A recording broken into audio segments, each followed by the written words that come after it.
Hello everyone and welcome back to Ruchi blog. So कैसे हैं आप लोग? आई होप आप लोग अच्छे होंगे। So guys good morning. आज है 28 अक्टूबर और अभी मैंने सारा घर का काम ख़त्म कर लिया है और जस्ट अभी लड्डू को नहलाया है। सो नहलाने के बाद मैं उसको यहाँ पे रेडी कर रही हूँ और बच्चों के साथ दिन कब शुरू होता है कब ख़त्म हो जाता है सच में पता नहीं चलता। जब तक मैं उठती हूँ घर के काम वाम शुरू करती हूँ तब तक लड्डू उठ जाता है, फिर साथ साथ उसको भी देखना होता है और फिर बाकी घर के काम भी करने होते हैं। इसी तरह मेरी लाइफ है जो चल रही है। सेकंड प्रेगनेंसी में अगर आप सोचो कि आपको रेस्ट मिलेगा तो आपको वो तो पॉसिबल नहीं है, क्योंकि आप फैमिली के साथ हो तो आपको शायद रेस्ट मिल जाए, क्योंकि मैं तो अकेले रहती हूँ तो मुझे बिल्कुल रेस्ट नहीं मिल रहा। फिर लड्डू को रेडी करने के बाद मैंने अपने लिए बनाया अपना फेवरेट नाश्ता, जो कि मटर वाले पोहे हैं। मुझे बहुत पसंद है मटर डाल के पोहे। और फिर दिन विन का मैंने शूट नहीं किया था। रात में आज मैं निमोना बना रही हूँ। जो यूपी बिहार के हैं उन्हें पता है ये डिश कौन सी होती है। निमोना हमारे इधर बनता है, मटर से बनता है, जो बहुत अच्छा लगता है और खाने में बहुत टेस्टी होता है। तो मटर अभी आना शुरू हो चुकी है तो मैं थोड़ी सी ही लाई थी, तो मैंने सोचा कि चलो टेस्ट करते हैं कि पहली सीज़न का पहला निमोना।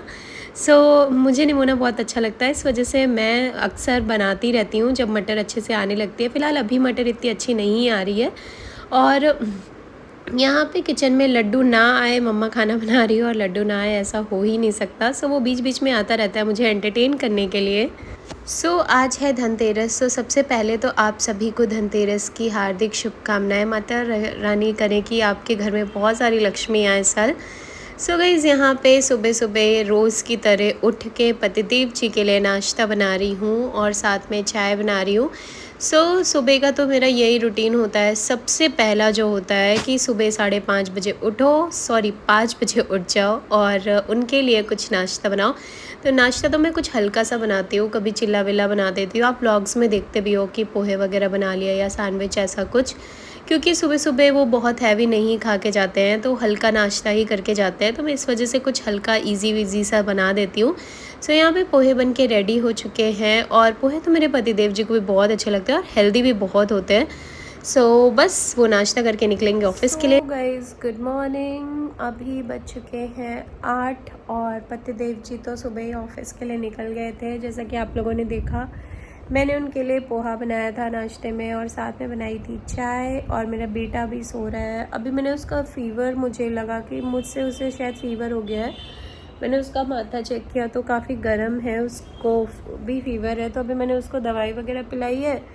इतनी टेंशन हो जाती है यार, बच्चों को कुछ होता है तो सच में बहुत टेंशन होती है। एक तो मेरा पहला बेबी है, उसका ख्याल रखो, फिर सेकंड प्रेगनेंसी है, खुद परेशान हूँ। कल रात में मैं बहुत रोई हूँ, मतलब लिटरली मैं इतना रोई हूँ ना, मेरी तबीयत बिल्कुल ठीक नहीं थी, बहुत दर्द हो रहा था। और ऐसे फॉल्स लेबर पेन होते हैं ना, जैसे क्रैम्प्स होते हैं कमर में और थाइज़ में, ऐसे क्रैम्प्स हो रहे थे। तो डॉक्टर को फ़ोन करके पूछा तो उन्होंने बोला कि नहीं ऐसे पेन होगा भी, और ये चीज़ें मतलब ये पेन नॉर्मल पेन होता है, क्योंकि बेबी का वेट डे बाय डे बढ़ रहा है। एक वीक में करीब 200 ग्राम लगभग वेट बढ़ता है। तो नॉर्मल है, ये पेन बिल्कुल भी नॉर्मल है, इसको बिल्कुल परेशान मत हो और रेस्ट करो। तो ऐसा थोड़ी थोड़ी देर में इतना तेज क्रैम्प है, मतलब ऐसा दर्द होगा कि ऐसा लगता है कि बस अब हुआ बच्चा तब। तो मैं बहुत ज़्यादा परेशान हो जाती हूँ यार, सीरियसली मैं सोचती हूँ कि इतना दर्द कैसे हो सकता है। और ये अगर नॉर्मल दर्द है तो डिलीवरी के टाइम कितना दर्द होगा अगर नॉर्मल डिलीवरी कराऊंगी तो देखो क्या होता है। फ़िलहाल ऐसे ही परेशान हो जाती हूँ मैं, तो बहुत ज़्यादा दिक्कत होने लगती है। आज है धनतेरस, तो अभी धनतेरस की कोई तैयारी व्यारी तो नहीं करी है मैंने। देखते हैं आज क्या खरीदते हैं शाम में। और मैं तो जा पाऊँगी बाहर की नहीं, क्योंकि अब मार्केटिंग बहुत मुश्किल हो गया है। 8 मंथ स्टार्ट हो गया है तो बाहर निकलना थोड़ा सा डिफ़िकल्ट हो जाता है मेरे लिए। उसके बाद लड्डू को दवाई ववाई दी और वो सो रहा है। और अभी मैं सोच रही हूँ काम कर लूँ, थोड़ा साफ़ सफाई कर लेती हूँ, क्योंकि घर गंदा ही है तो थोड़ा क्लीन करना पड़ेगा। और ये सारी चीज़ें हैं। कुछ दिनों में मेरे घर से सब आने वाले हैं यहाँ पे दिल्ली में, तो आपको वो भी वीडियोस देखने को मिलेंगे। मेरे मायके से सब आने वाले हैं। मुझसे पूछा था आलू पराठे की रेसिपी, तो मैं वो जल्दी बनाऊंगी क्योंकि संडे को तो मैं बनाती हूँ, ज़्यादातर बनाती हूँ। तो इस संडे को जब मैं बनाऊंगी तो मैं पूरा रिकॉर्ड करके आपके साथ शेयर करूँगी। मैंने भी जस्ट चाय पी है, ये देखिए। और अभी मैं सोच रही हूँ काम कहाँ से शुरू किया जाए, क्योंकि साफ़ सफाई सब कुछ पड़ी हुई है। झाड़ू लगाना है, पोछा लगाना है, कपड़े तो नहीं है, कपड़े आज नहीं है। किचन में बर्तन पड़े हैं। और जब आप अकेले रह रहे होते हो ना, आपके ऊपर कोई नहीं होता है। लोग कहते हैं कि ये तो अकेले रह रही है तो मज़े मज़े हैं, ऐसा नहीं होता है। जब मुझे ऐसा लगता है कि जब आप अकेले रह रहे होते हो तो आपके ऊपर बर्डन और होता है, क्योंकि जब हम फैमिली में होते हैं तो हम ये सोचते हैं कि चलो मैंने नहीं किया तो कोई और कर लेगा, है कि नहीं, ऐसा होता है। जैसे मैं लखनऊ में रहती हूँ तो कोई टेंशन नहीं रहती। खैर वो तो मायका है तो वहाँ तो कोई टेंशन वैसे भी नहीं होती। फिर भी मतलब ऐसा होता है कि चलो बच्चे का भी मैंने कुछ ध्यान नहीं दिया तो कोई और देख लेगा कुछ और यहाँ तो A to Z tip to top सब मुझे करना है। तो बस अभी शुरू करती हूँ। 8 ऑलरेडी बज चुके। टाइम ऐसे सुबह का निकलता है ना कि क्या करूँ, सुबह बहुत नींद आती है सुबह सुबह। और आज हमें शाम को बहुत सारे काम भी हैं। अभी शुरू करूँगी धीरे धीरे, साफ़ सफाई, घर के काम, ये वो ब्ला ब्ला ब्ला ब्ला ब्ला। बस ये सारी चीज़ें करती रहूँगी और आप लोगों से मिलती रहूँगी। यहाँ पे मैं बालकनी साफ़ कर रही हूँ, और बालकनी मुझे रोज़ साफ़ करनी पड़ती है। मैं कितना भी साफ़ कर लूँ वो गंदी हो ही जाती है। रोज़ घर की सफाई करने के बाद यहाँ पे आके बालकनी साफ़ करती हूँ, मतलब बाहर गैलरी अपनी साफ़ करती हूँ, क्योंकि यहाँ मेरा जो घर है ना वो रोड साइड है और इतनी धूल आती है ना कि पूरी सारे पौधों पे और हर चीज़ों पे, गेट वेट हर चीज़ें गंदी हो जाती हैं।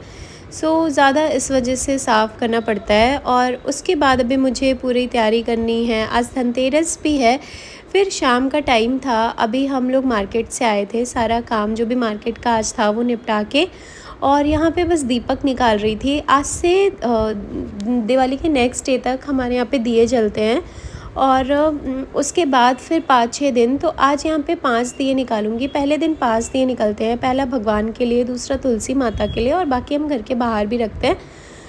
बस इसी तरीके से आज धनतेरस की शुरुआत हो रही है, और उम्मीद है कि आप लोग भी बहुत अच्छे से सब कर रहे होंगे।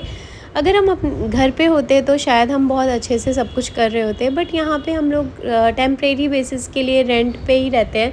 तो यहाँ पे जितनी चीज़ें हो पाती हैं, फिर भी हम अपने कोई भी रिचुअल्स नहीं छोड़ते। जो भी हमारे तीज त्यौहार होते हैं उन्हें हम सेलिब्रेट करते हैं, और आई थिंक हमें करना भी चाहिए, क्योंकि मुझे लगता है जो मेमोरीज़ किराए के घर की होती है ना वो बेस्ट होती हैं। वो सच में हमेशा आपको याद रहने वाली होती हैं।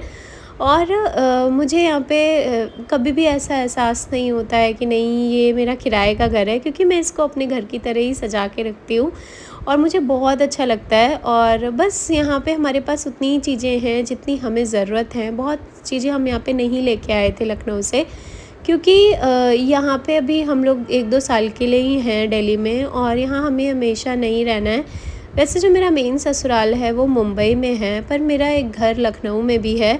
जब हम लखनऊ में रहते थे तो वहाँ मेरा जो मंदिर था वो बहुत ही सुंदर सा था। मैंने बहुत अच्छे से बनवाया था, कस्टमाइज़ करके बड़ा सा मंदिर था, और वो मंदिर बहुत सुंदर था। बट जब हम दिल्ली आए तो वो मंदिर हम यहाँ नहीं ला सकते थे, क्योंकि वो दीवार से अटैच था और उसे निकालने में वो पूरा ख़राब हो जाता। तो शिफ्टिंग में ये प्रॉब्लम होती हैं, हमारी आदत से ज़्यादा सामान भी ख़राब हो जाते हैं, और साथ साथ हमारी जो पूरी डिस्टर्बेंस होती है लाइफ में वो भी हो जाती है। मैं यहाँ पतिदेव जी से पूछ रही थी कि क्या घंटी में आवाज़ आ रही है, क्योंकि जो हमारी पहले वाली घंटी थी ना वो छोटी सी थी। तो मैंने आज घंटी बदली है, दूसरी घंटी लेके आई हूँ, और ये घंटी वही मैं इनसे पूछ रही थी कि इसमें आवाज़ आ रही है ना सही। तो बस उन्होंने कहा कि हाँ, और कितनी आवाज़ चाहिए, पूरे सोसाइटी को उठाना है क्या? तो मैंने कहा नहीं, इतनी तो आनी चाहिए ना कि हमें हमारे घर में सुनाई दे, क्योंकि घंटी बहुत पॉजिटिव एनर्जी फैलाती है, तो अच्छी होनी ज़रूरी है। यहाँ पे बाहर मैं दीपक रख रही थी, और ये अभी लड्डू मेरे साथ साथ हर चीज़ों को देख रहा है। वो थोड़ा समझदार हो चुका है, तो उसे बड़ी एक्साइटमेंट होती है कि मम्मा क्या कर रही है, मम्मा क्या रख रही है, कैसे क्या हो रहा है, आज दिवाली है क्या है। यहाँ पे पतिदेव जी उससे थोड़े से क्रैकर्स यहाँ पे जलवा रहे थे। वो थोड़ा सा डरता है तो वो पापा को अपने पकड़ के खड़ा हुआ था। और बच्चे हैं तो बच्चों को डर तो लगता ही है। तो यहाँ पे मैंने सोचा कि चलो आज धनतेरस है तो रंगोली बनाती हूँ। तो मैंने यूट्यूब से डिज़ाइंस देखे थे जो इजी ट्रिक होते हैं प्लेट वगैरह यूज़ करके, तो बस मैं वही यूज़ करके यहाँ पे रंगोली बना रही हूँ। सो यहाँ पे लड्डू मेरा बराबर साथ देता है हर चीज़ में। जैसे कि मैंने आप लोगों को बताया, वो मेरे पीछे पीछे लगा रहता है। उसे बड़ी एक्साइटमेंट होती है कि क्या हो रहा है। और जब बच्चे फेस्टिवल समझने लगते हैं ना, तो मुझे लगता है कि ज़्यादा अच्छा लगता है, क्योंकि बच्चे भी हमारे साथ साथ उतना ही इंजॉय करते हैं जितना हम इंजॉय करते हैं। मुझे लगता है हमसे ज़्यादा ही इंजॉय करते हैं। सो फाइनली यहाँ पे मेरी रंगोली बन के रेडी है। आप लोग ज़रूर बताना कैसी लग रही है। ये डिज़ाइन मैंने यूट्यूब से देखा था, बहुत ही इजी सा डिज़ाइन है और बहुत ही अच्छा लगा था। मुझे तो बहुत अच्छा लगा था। फिर हम घर के अंदर आए तो मुझे भूख लग रही थी, तो मैंने पतिदेव जी से पूछा क्या नाश्ता बनाऊं, तो उन्होंने बोला कि पास्ता बना लो। सो मैंने पास्ता बनाया और हम सब ने मिल के खाया। मुझे पास्ता बहुत अच्छा लगता है। और ये इसी तरीके से मेरा जो धनतेरस का फेस्टिवल है वो निकल रहा है। लड्डू को मैंने फ्राइज़ बना के दिए थे, वो फ्राइज़ खा रहा था। और यहाँ पे पतिदेव जी टीवी देख रहे थे। वो भी बिज़ी रहते हैं। जैसे ही वो घर आते हैं ना, वो परेशान हो जाते हैं कुछ ना कुछ काम करके। सो मैंने सोचा कि चलो बनाती मैं हूँ, आराम से बैठ के साथ में खाएंगे। सो यहाँ पे खाने के बाद हम आ गए थे बाहर और हमने यहाँ पे थोड़े से पटाखे जलाए। और उम्मीद है कि आपको मेरे वीडियोस पसंद आते होंगे। वीडियो पसंद आए तो लाइक करना, शेयर करना, सब्सक्राइब करना। Thank you for watching.